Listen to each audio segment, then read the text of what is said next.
George Kalugdan. Once upon a time in the Philippines, Davao City, Mindanao, there is a beauty queen. Nagtitiktok lang sa gilid, ang galing niya sumayaw. Lahat ng mga tambay mo diyan sumisigaw. Wow, ang galing sumayaw at ang ganda. Ganyan ang mga dugong Pilipina. Wow, ang galing sumayaw at ang ganda. Ika'y mapapahanga sa beauty Pilipina. Yes, man! Ram-pa-pa-pam-pam-pam-pam-pam. Ang ganda ng mga babaeng Pilipina. Ram-pa-pa-pam-pam-pam-pam. Ang ganda ng mga babaeng Pilipina. Ram-pa-pa-pam-pam-pam-pam. Ang ganda ng mga babaeng Pilipina.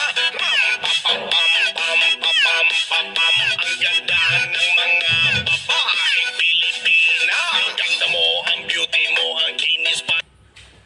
Yo mamen, good morning. Shout out day sa atong mga amigo dia o mga kontra na to. Shout out na ko si Ili Kalunod, taga Monteagudo dos Bugon. Idol. Maayo kay mo war game na. O si Lucio Kira, mo na partner sila maayo mo war game sa unang panahon. O mga Chavez family sa punto na to sa Lupisay na. Shout out. O shout out in. O mga Miharo family. I-shoutout ako si Jai Jai, si Jela, si Joy Joy. Musta mo dia tanan. I-shoutout po na ako si Vilma Mande. Shoutout ako si Kabatsa alias Dundon. Gwapo, kinamayong chitkop na sa si Power. Shoutout ako si Arnold Dure, idol ng Panabuan, Tanggob City ng Usamis.